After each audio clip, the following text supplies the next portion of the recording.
Hello, everyone, and welcome. Take these off. Welcome to Speak Up Sis Talk Show. This is the place where authors, especially Christian authors, have an opportunity to share their testimonies through their written work in order to inspire you to share yours. I'm your host, Angel Charmaine, and you all already know it's Wednesday night, 8 p.m. Eastern Standard Time. And so I've got another amazing self-published author in the space for you all to meet. So I'm going to go ahead and bring up our author for tonight. His name is Mr. Reginald Ryder. Welcome to Speak Up Sis Talk Show. How you doing this evening? I'm doing really well. Thank you, Angela, or Angel, I should say, for having me. Great to be here. That's what's up. So you're not new to the Speak Up Sis community. No. This space, yes, but not the community. Exactly. I feel like I'm at home. That's what's up. You definitely are. So for those of you who are watching for the very first time, you all are able to drop your chat comments. If you have questions for Reginald, you can ask them, because tonight we're going to have a pretty robust discussion about college readiness. We're going to be talking about getting your seniors prepared for college, even some of your younger high school kids prepared, and even getting into that college arena and getting some help while you're there. So Reginald has experience across the board, but I'm going to let him tell you a little bit more about himself. So if you will, please share with the people a little bit about who you are and what you do. Great. Thank you, Angel. So my name is Reginald Ryder. I am a published author, an educator. I've been in higher education for the last probably 25, 30 years. I worked at various colleges and universities and various student service roles and functions. I've taught academic readiness. I currently teach academic readiness currently at Northern Virginia Community College, as well as working in the edtech industry as well. But on my own, I've founded a business called Thriving Life Coaching. My motto is every student needs a little TLC. And interestingly enough, from the coaching process that I was taking students through, someone at one point asked me what I was interested in doing in the way of kind of next steps, told me or gave me the kind of planted the seed of writing a book, of which I did. The name of the book is called Passing the Baton, a guide and memoir of college success. It talks about it from the standpoint of my own experience as a first generation student, as a professional teaching students how to maneuver their way through college, and ultimately as a founder of a business that now does that very work. So I'm pleased to be here, and this is actually very close to my 1-year anniversary when I dropped the book. So I'm happy that this is a forum and opportunity for me to be able to talk about it. Yeah, that's what's up. Well, congratulations on your upcoming 1-year anniversary of dropping the book. Thank you. That's what's up. So let's go ahead and jump right into the meat of this. So you kind of shared a little bit about what led you to writing the book, but what can people expect in the book? Because you say it's a memoir, as well as it does have tips or strategies, or what can people expect from the book itself? Yeah. So when I initially wrote the book, I was writing it more from the standpoint of as a guide with tips, strategies, ways of thinking, and kind of proven things that work, because they clearly work for me, and I've been able to pass those very same things on to other students as well. I wrote the book with the mindset that I wanted it to be as pragmatic as it possibly could be. I wanted to be on the ground. I didn't want to use a dictionary or a thesaurus to kind of find your way through heavy language and vernacular that not necessarily may not make any sense. Mm-hmm. So this book is really written for anyone from middle school really through college, and I think I feel like it hit the spot, kind of a sweet spot right in between for everybody to be able to take something from. If you're doing it well and doing it great, then you can do it better. If you're not doing it so hot, then these are tips that are clearly going to get you where you need to be. Okay. So that sounds solid. I really want to talk a little bit, or maybe a lot bit. We'll see how it goes Okay. tonight. About where our students are sitting today, because the children who are, or the young people who are graduating and leaving high school or matriculating through school, period, now they're facing some things that you and I didn't face. Clearly, right? There was no pandemic when we were coming through. There was no hybrid schedules of go to school, stay home, that type of thing. So when you think about what you have to offer in your book versus what these young people are dealing with now, do they fit? Do you have information in the book that would help them with, what they're facing now going to school amidst a pandemic? Sure. Interestingly enough, the book was published in July 2020 or June 2020, June, July, right at the cusp of when the pandemic was basically kind of just beginning, but beginning to kind of spread. So Right. unfortunately, I didn't get those pieces and aspects in it. But what I can tell you is that in the coaching that I do individually and even kind of with groups as well, is I definitely have incorporated that into it. At the time that I published a book, I was actually teaching a online class for students at the community college level. And so in doing so, it's really important that I think students be mindful of, kind of their capacity and their inventory itself that they bring to the table. It's long and exhausting to be on Zoom for, the amount of time that they've been. And I know that we've, had to work from some constraints and some difficulties in that respect with, internet connections to, the process of just being on camera and not being engaged as much as you would be in person.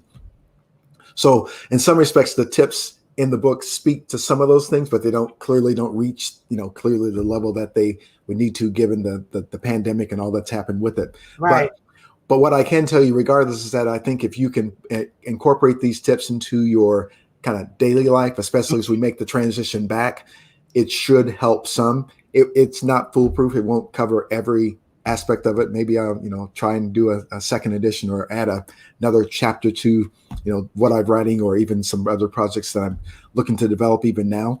But I think the good thing about the tips, I think, as they exist right now, is that they have stood the test of time. And that's kind of where I really want to go into, in terms of whether or not you think these students are going to be ready for collegiate level academia, even though they have been in this situation with the pandemic, being home and things like that. Because I do think, and as a parent of 4 young people, 4 teenagers, one's already in college, 2 are on their way to college in August.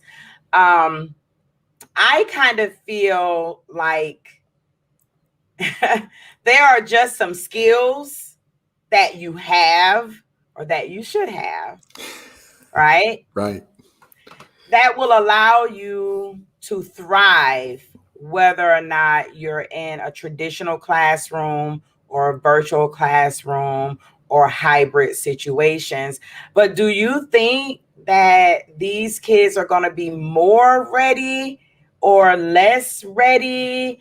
Or do you think it's going to kind of be about the same? Because I believe this last school year is probably, since we've been in this, is probably going to be the first year that we've had an entire group of seniors who did not spend any classroom time.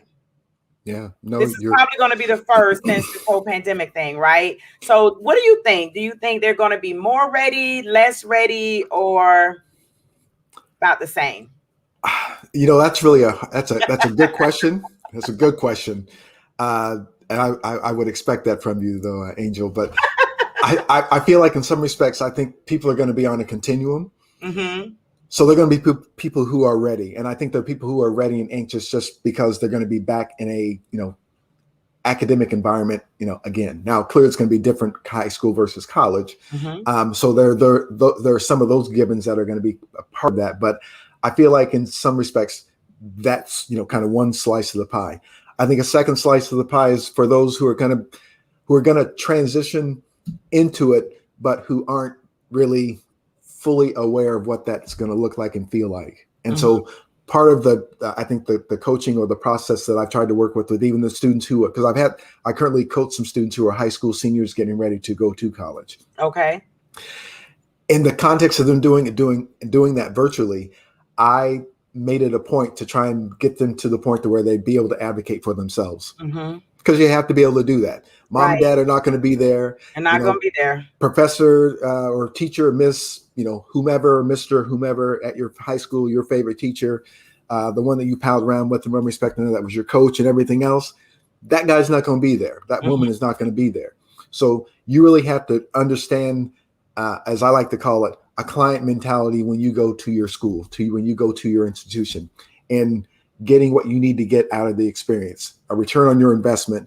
But ultimately, I liken it to going to a restaurant and not getting the food the way you want it. Mm-hmm. You just don't accept it, even though you're paying for it. Right. You get it the way that you like or the way that it's catered to you. And clearly you're bringing something to the table, your money and your time, and they're bringing something to the table, a product or a service that you're interested in. Right. Do you find in your coaching that most people don't think of school in that way? Because even when you said it, I was like, hold on a second. Return on investment. But we spend quite a bit of money. Oh, right? We spend do. a significant amount of money going to colleges and universities. But I think a lot of us go into it not realizing that we are customers. You are definitely clients. Customers. You are clients. You definitely are. Oh, definitely. I mean, because here, think of it this way, to a college or university, your, $25,000, $30,000 that you're spending mm-hmm. can easily be transferable to another institution if you're not getting what you're looking for. If right. it's not there, then it's not there. And then you're going to basically go and find it in whatever way.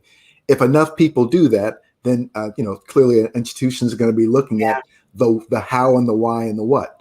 Right. A lot of my work, that I've done in higher ed, has been really centered on that retention piece. What does it look like? How does it feel? What do we need to do to make people feel like they have a home here? Because a loyal customer becomes an alumna.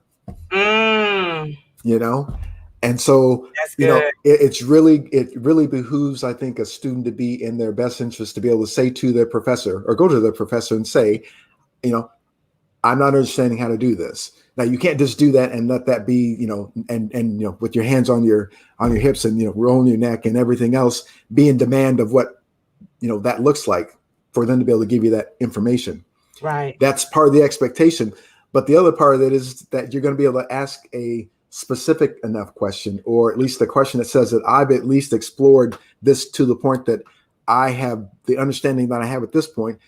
I need your help to be able to bridge that gap. Right. And so one of the things that I say to students, all the time is that I use the acronym PAIR, PAIR. And basically that means process and apply information for results. That is what college is. That is what we do, Angel, you and I do in our daily work every day. Repeat that again. I may have to get my pen for that one. Okay. All right. I'm going to say it one more time for you. PAIR. Tell us what that is again. Yes. It's process and apply information for results. It's amazing to me how biblical principles transfer into everything. Yes. Because pair sounds like knowledge, understanding, and wisdom. Right? Yeah. Because because what is understanding? It is simply, what is knowledge? It's simply data. It's information. Yeah. And when you seek understanding, you're trying to process, comprehend the data, the knowledge that you've read, that you've gotten. And wisdom is simply the application of what you have comprehended, right, from the information or the data that you've received. That's Bible all day. Angel preach. and, and and so what I tell students as well is, aside from just that PAIR acronym, is that it's basically it's ironically enough, it's I didn't think of it this way, but as you said that, it's really kind of biblical. But it's ACTS. It's A is for advocacy, C is for confidence. You clearly got to have that, and with some swag and some information that but you can't have confidence until you have competence. So that's the next C. Mm-hmm. Those two things are going to allow you then to be able to compete, and not just compete from the standpoint of your, people that you're around, but just really, I think, compete with yourself and gaining the information that you need to use in one respect or another. If students can and will utilize their time properly and take good care of themselves, their self-care. So it's ACCCTS. Mm-hmm. It's ACTS. And ACTS is clearly, it's a book in the Bible, but it's about action. You can't just sit back and passively take in the information. So when I hear students say, I'm just a student, Mm-hmm. I'm like, whoa. I'm like, okay, we need to take a 30-second time out. I need to tell you real quick that you are more than that. You are a commodity. You have and bring a certain skill and certain skill set to this mix, Right. but you have to use it. And so I think once students see that in themselves, and they see that the work that they do really gives them the opportunity to treat it like their job. Right. You're not going to just shuffle into work at any old time. You can't do that. Mm-mm. You clearly can't. Exactly. You can't just do half fill in the blank work. You can't. You're not going to do it, because the return on the investment is, in that respect, is your paycheck's going to be a little lighter. That's right. Or you're going to be on a PIP, production information or production improvement plan, so that you can produce better than what you're doing. That's right. Or you're going to be out the door. Exactly. Which is the same thing that happens when you don't do what you're supposed to do in the context of a college environment. Exactly. You're going home, or you got a whole lot to explain Thanksgiving or Christmas when academic probation. Yes. When you go home to mom and dad and they say, we spent, $12,000 to $15,000 for you to be here, and all you got to show for it is, a good time. And nothing wrong with having a good time. So don't get me wrong. That's clearly the case, but a good time in context. Is your work done? Are you, prepared in all the ways you need to be prepared? Are you willing to make sacrifices along the way? How dedicated are you to the particular major that you're, pursuing? Is it because mom and dad say that's what you're supposed to do? Or is it because you're really passionate about it? I'm convinced, and I found for myself finally at the right old age that I am now, is that this work that I'm doing right now, this is my passion project, and what I've been doing, all of my, career in one respect or another. I'm now just facilitating it and getting, paid to do so in one respect or another, or at least have the ability to get paid for doing what it is that I do. Right. But what is that student's passion project? What is it that makes them, want to get up in the morning and do what they do? The sooner you figure that out, the better off, you're going to be, and you're going to put all those steps in place in order to make that happen. Let me tell you. So we have some people watching, but they're not talking to us tonight. I don't know what that's about, but you all already know, you can say hello, right? And you can comment, you can ask questions, whether you're watching on Facebook, on Speak Up Sis Bookshelf. Hello, how you doing? If you're watching on Speak Up Sis YouTube, make sure you click subscribe and hit the notification bell to make sure you know when we are uploading new content. But listen, y'all, I love this type of conversation. Maybe because I am an educator, maybe because I'm a mom of four kids, right?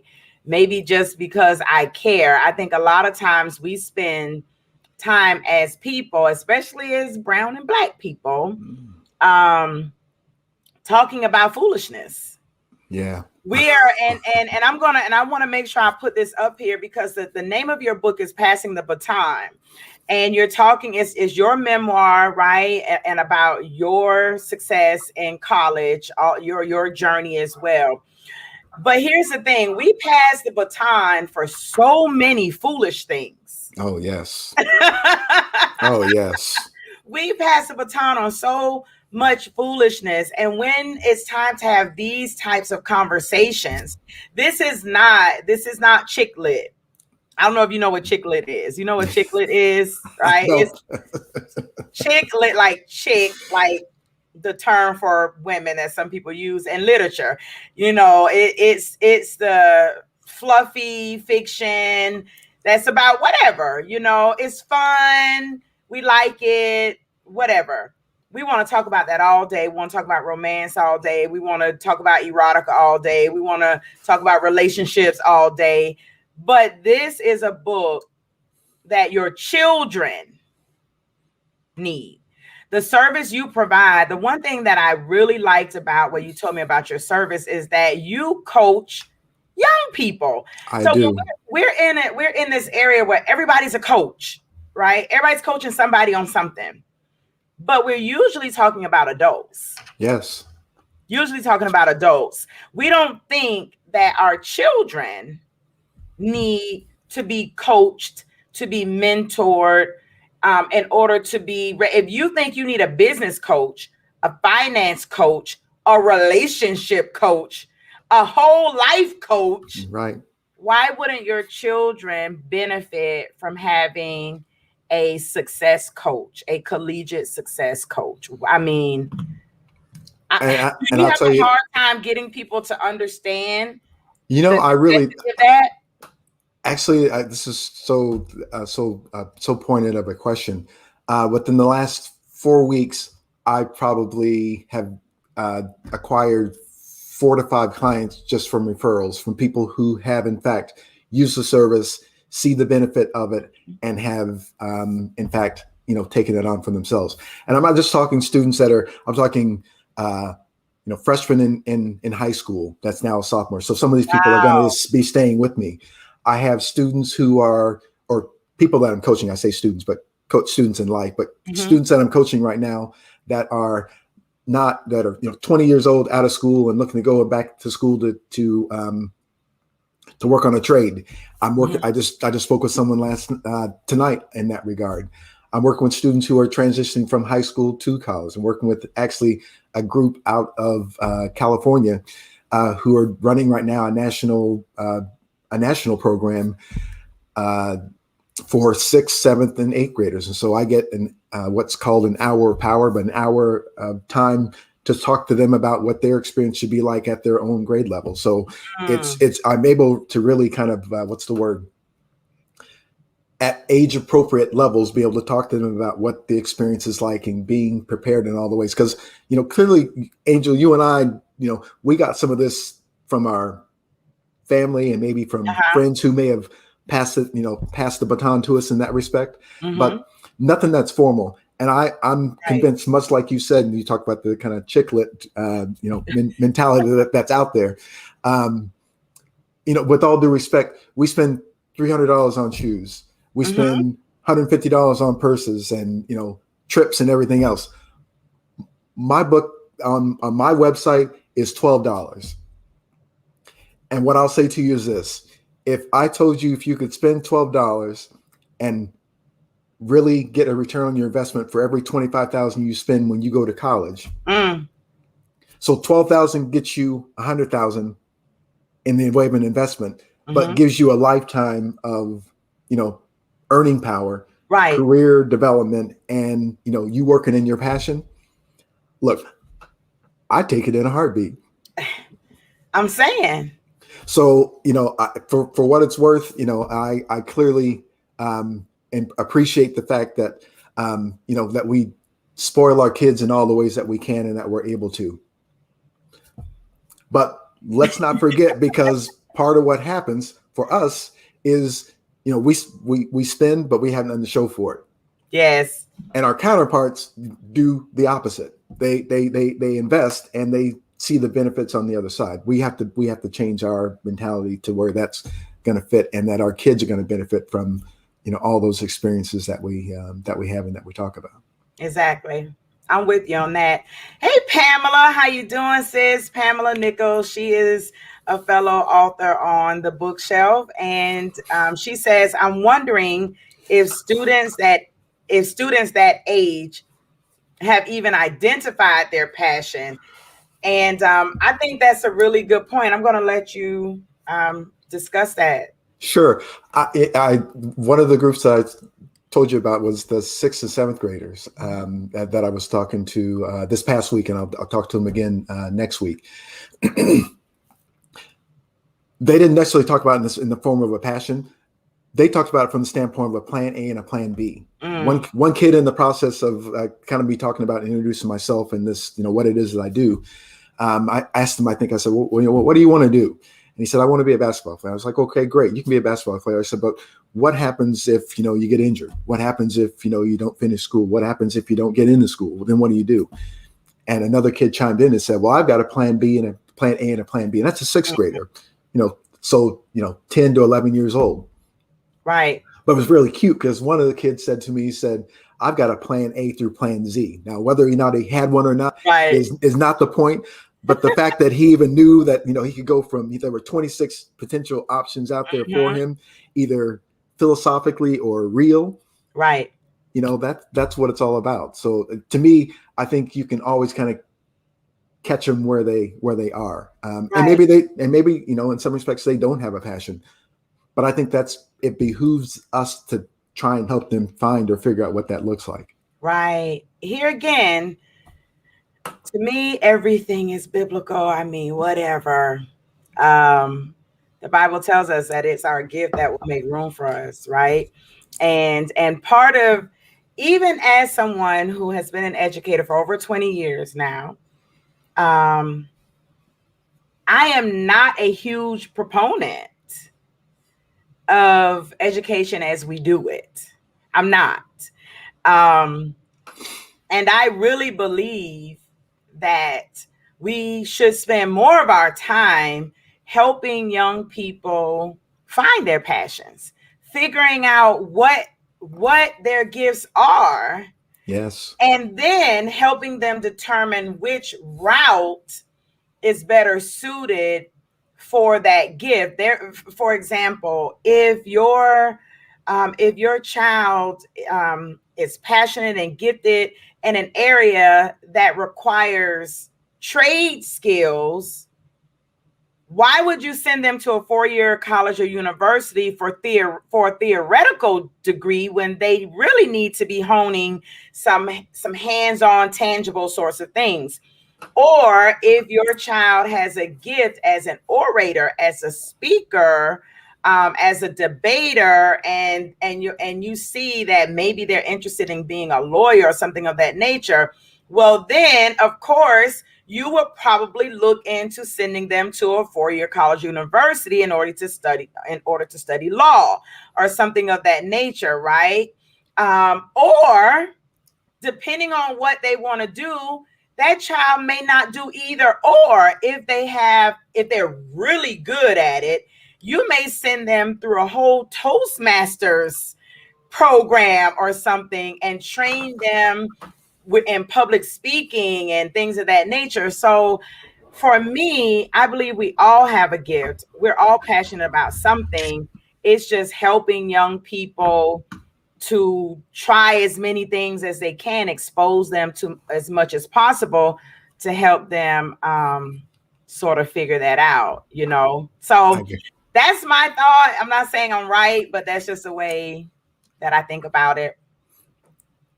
Fantastic. No, and I think that makes sense. You got to meet them where they are, but then you got to, kind of pass it on. And something that came to mind for me, I did a parent presentation for the group that I'm working with that's out of California. There's about 20, 25 parents, and I think they were nationwide.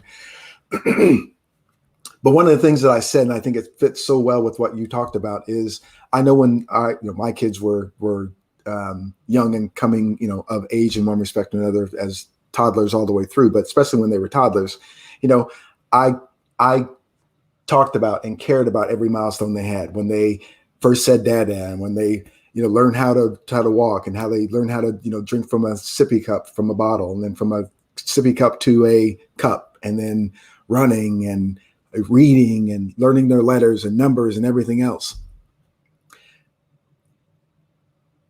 I want us to get to a point to where those same milestones that they had when they were 3 or 4 are the same kinds of milestones, and that we care and guide them through and for as they get to come of age. Because I think in some respects we almost, and this is true of myself, so I'm not talking about anybody but me, but I feel like sometimes we we stop the accelerator and we pump the brakes because we feel like, okay, y'all got it. You're good. You know exactly what you're doing now. Yeah. And they do, to the extent that we can see, right? But they don't, because they still need still need the village mentality process to take them through, so that they make sure that they don't miss anything.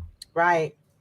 And do we ever stop needing the village mentality? No. I mean, if we're honest about it, even as adults, Speak Up Sis is a community. If you type in Speak Up Sis, it's going to say community. The website says community. Even we're learning as we go through these healing processes and journeys and whatever we want to call them, we're all still looking for community. We're all still looking for a tribe. We're all still looking for other people to help and assist and mentor and coach and all of these types of things. So I don't think that we ever stop. It's just, I really think it's more about parents wanting to be done for a while. Let's keep it 100. We get to, they're done with high school. Lord, go figure it out. Just go figure it out. And I don't know. I'm not going to say that's wrong or bad or whatever. It just is. And I think a lot of times we've been taught that they got to, you got to let them go and let them figure it out. I don't know if I agree with that 100%, but I do understand that they do have to go out and they do have to do things on their own. But I don't think we have to relinquish. Right. And not like you figure it out, and when you fall, then I'll be here. No, why don't we show up in spurts so they don't fall? Exactly. I think, much like the way that, at least the government has been set up, with the checks and balances, the judicial watches the executive watches the, legislative, how all those work together. I'm a poli-sci major, so pardon me. Okay. I couldn't help but throw that in there. But all things considered, I think there is a necessity to let the reins go or make them a little looser. But it doesn't mean that they, this should fall by the wayside. So case in point, and I've done this to my own kids, so I'm not saying this to just be saying it for the sake of, an argument, but my, daughter or sons come to me and said, I didn't do well in this class, or I didn't do well in this test, or whatever the case may be. And I'm like, okay. Or they didn't really explain to me the way that I wanted. So I, much to my, in my own way, said to them, okay, I want you to go to school tomorrow. But in going to school tomorrow and talking about the test or how well you did or didn't do, or whatever the case may be, whatever the situation is, what's the conversation going to be like that you're going to have with your teacher? And you see that dumbfounded look like, right. Like, you're not going to have it for me. And I worked, and for some of the situations that I was in, I worked at the school where my kids went. So it would have been easy for me to go down the hall and say, hey, Miss Angel, let me give you a heads up about my son and my daughter who's coming to see you. I was like, no, I'm not doing that. But here's the conversation. So, what do you say? What's your tone? What's your emotion? What do you need? Go handle it. And 9 times out of 10, as I told them, you're going to get people and the kind of proverbial saying, you're going to get somebody to that's going to allow you to come under their wing. Yeah. Bottom line. And so I think, then the conversation with them after school was, how was your day? Yeah. Which is a question that I think we all should be asking. Right. How's your day? And not just okay. You can't just tell me okay. You got to tell me something. Tell me something. Yeah. Tell me something you did. Tell me something you Exactly. learned. Don't give me much like you said, the chicklet conversation. We don't want that. We want the real stuff. Want something hearty. What happened? What happened in school today?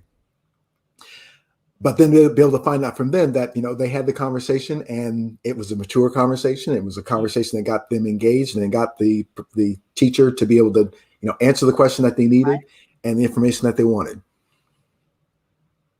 Now, I didn't let the reins go, but I did empower them to be able to do that very thing. Right. And you coached your own kids. Yes. I tried. Look, I'm sure there's some things that I missed along the way, but as I say this as well, is that you got to give your kids the ability to captain their own ship. Yeah. But as parents, we have to be the navigator to say, hey, you're on a sandbar right now. What's going on? You got clear sailing. Mm-hmm. Oh my gosh, there's an iceberg coming. You need to make sure you get out of the way of it. Yeah. So I don't think the parenting process stops, but I think it has to shift so that they get to the point to where, they are, they can have a conversation. They can go to, a restaurant and say, this isn't right. I need, this, or I need that in order for this to be well, or this shirt that I got is the wrong size, or it didn't fit the way it's supposed to. I need to bring it back and not have to run in any, difficulty. I think if you can do those kinds of things and put them out there like that, those are the kids that are ready. That critical thinking, yes, problem solving, innovation. Pair. Bam. It is what it is. And all of this for me is why I believe that even though we have some high school seniors who are leaving high school and going into the world of work or the military or post-secondary education, I believe that if they had pair, if they had some adult coaching, if they were being trained to problem solve and think critically and be innovative and creative, that they'll do just fine, if not better,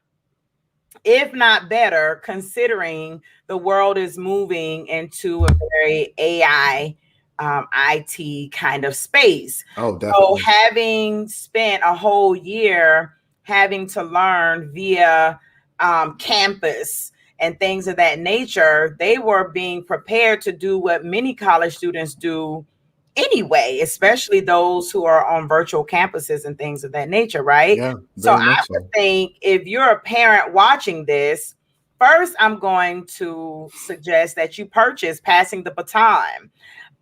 It's a solid book. It'll give you some understanding about some things. Pass the book on, or get a book for your child or your young adult. It will help them as well, and then know your kid's going to be okay.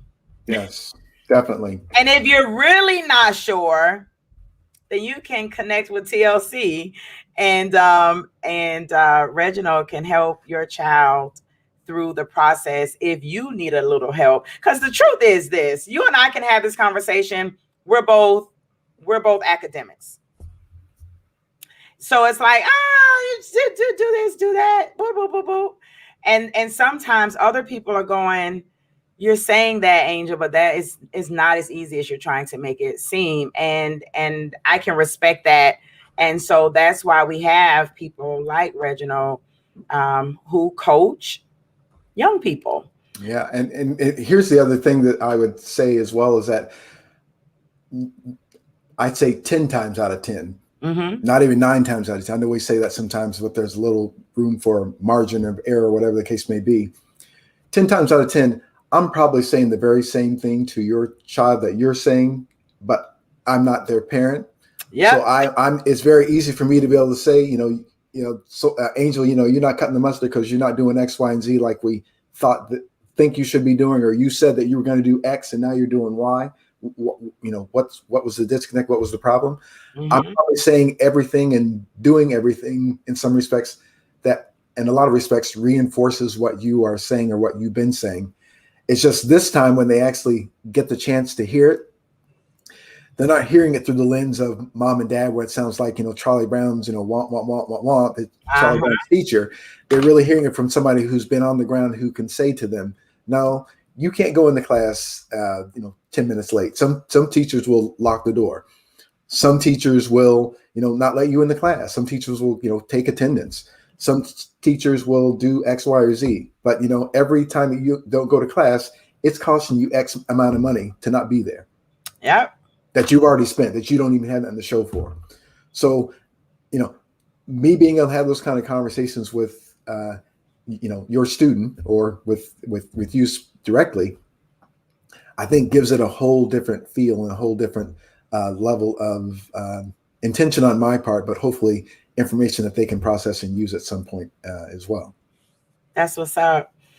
So we have gone past our 30 minutes, but I that's okay. know, I This is see my that. show. It's my show. I can do that. So I would like for you to let the people know how they can connect with you. I put up Thriving Life Coaching. Did I get that right? You got it right. That's Thriving exactly Life right. Coaching at reginaldryder.com. Correct. Are there any other social media places that people can connect with you? Yeah, I'm on Instagram, and I believe it's RRYDER, the Mhm. number 4 TLC. Okay. That's my handle that I've kind of used or have been using on Instagram. I'm on Facebook under Reginald Ryder, and I do have a separate one for Thriving Life Coaching, but most of my traffic really comes from there. I'm on LinkedIn Mhm. at Reginald Ryder, M period ED, for my master's in education that I have. But beyond that, I'm accessible. RR Ryder 4TLC at gmail.com. All right. So listen, everybody. You all know that Speak Up Sis Talk Show is connected to Speak Up Sis Bookshelf. Not all the authors you see on Speak Up Sis Talk Show are on the bookshelf, but I'm gonna say I think about 90% of them are. And Reginald Ryder's book, Passing the Baton, is on the bookshelf. If you go to speakupsis.com/bookshelf, you will be able to find the book. And when you click on the link, it will take you directly to his page. There There you you go. go.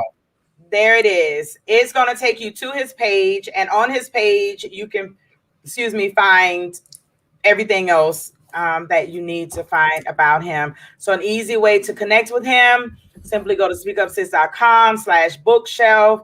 You can click on his book and it will take you to his site. You can purchase the book there and you can find out all the other information about him that you would like. So I like to allow my guests to have the last word in this space. Do you have some words of encouragement or something that you would like to leave with people before we leave?